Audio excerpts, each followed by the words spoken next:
Hello, ഇതേ നമുക്കിന്ന് അടിപൊളി ഞണ്ടിനെ കിട്ടിയിട്ടുണ്ട്. അപ്പോൾ ഇന്ന് ഇതെങ്ങനെ കറി വയ്ക്കുന്ന ആലോചിച്ചപ്പോഴാണ് നമുക്കിന്ന് ഇനി തേങ്ങ വറുത്തരച്ച് വെച്ചാലോ എന്ന് തോന്നിയത് കേട്ടോ. അപ്പോൾ നമുക്ക് പെട്ടെന്ന് ക്ലീൻ ചെയ്തെടുക്കാം കേട്ടോ. അപ്പോൾ ആദ്യമായിട്ട് കാണുന്ന ഞങ്ങളുടെ പുതിയ കൂട്ടുകാരാണെങ്കിൽ ഒന്ന് സബ്സ്ക്രൈബ് ചെയ്തേക്കണേ, ലൈക്ക് ചെയ്യാനും കമൻറ്റ് ചെയ്യാനും ആ ബെൽ ബട്ടൺ അടിക്കാനും മറന്നു പോയേക്കരുത്. അപ്പോൾ നമ്മൾ ചട്ടി വെച്ചിട്ടുണ്ട്, വെളിച്ചെണ്ണ ഒഴിച്ചു. ഇനി വെളിച്ചെണ്ണ ഒന്ന് ചൂടായി വരുമ്പോഴേക്ക് നമുക്ക് സവാള ഇട്ട് കൊടുക്കാം കേട്ടോ.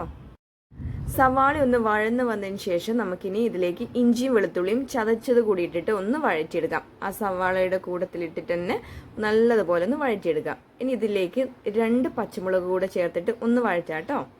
ഇനി നമ്മൾ ഉപ്പ് ഇട്ട് കൊടുക്കുകയാണ്. നമ്മുടെ എരിവിന് ആവശ്യത്തിന് നോക്കിയിട്ട് മുളക് പൊടി ഇട്ട് കൊടുക്കുക കേട്ടോ. മല്ലിപ്പൊടി ഇട്ടിട്ടുണ്ട്, മഞ്ഞൾപ്പൊടിയും ഗരം മസാലയും കൂടി ഇട്ടിട്ട് നല്ലതുപോലെ ഒന്ന് വഴറ്റിയെടുക്കാം. ഇനി ഒരു തക്കാളി ചെറിയ കഷ്ണങ്ങളാക്കി ഇട്ടിട്ട് അതും കൂടിയിട്ട് ഈ മസാലയുടെ കൂടെ ഇട്ടൊന്ന് വഴറ്റിയെടുക്കാം. ഇനി ഇതിലേക്ക് നമുക്ക് ആവശ്യത്തിന് വെള്ളം ഒഴിച്ചു കൊടുക്കുന്നുണ്ട്. ഒരു ഗ്ലാസ് വെള്ളം നമ്മൾ ഒഴിച്ചു കൊടുത്തിട്ടുണ്ട്. ഇതൊന്ന് തിളക്കട്ടെ കേട്ടോ. നന്നായിട്ട് തിള വന്നിട്ടുണ്ട്. ഇനി അതിലേക്ക് നമ്മൾ ഞണ്ടിൻ്റെ കഷ്ണങ്ങൾ നമ്മൾ പെറുക്കിയിട്ട് കൊടുത്തിട്ടുണ്ട് കേട്ടോ. ഇനി ഇതൊന്ന് വേവാവട്ടെ. അപ്പോഴേക്കും നമുക്ക് തേങ്ങയൊന്ന് പെട്ടെന്നൊന്ന് വറുത്തെടുക്കാം. ഇനി ആ സമയത്ത് നമ്മുടെ ഞണ്ട് തിളച്ചിട്ടുണ്ട്. ഇതിപ്പോൾ ഏകദേശം റെഡി ആയിട്ടുണ്ട്. ഇനി ഇതിലേക്ക് നമ്മൾ തേങ്ങ വറുത്ത് വെച്ചത് അരച്ച് വെച്ചത് നമ്മൾ ഇതിൽ ചേർത്ത് കൊടുക്കുകയാണ്.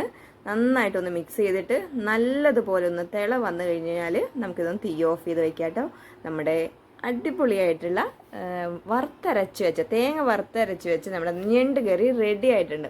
അപ്പോൾ എല്ലാവരും ഇനി കിട്ടുമ്പോൾ ഞണ്ടൊന്ന് കിട്ടുമ്പോൾ ഇതുപോലെ ഒന്ന് ട്രൈ ചെയ്ത് നോക്കണേ. അപ്പോൾ അടുത്ത വീഡിയോ ആയിട്ട് വരാം. ബൈ.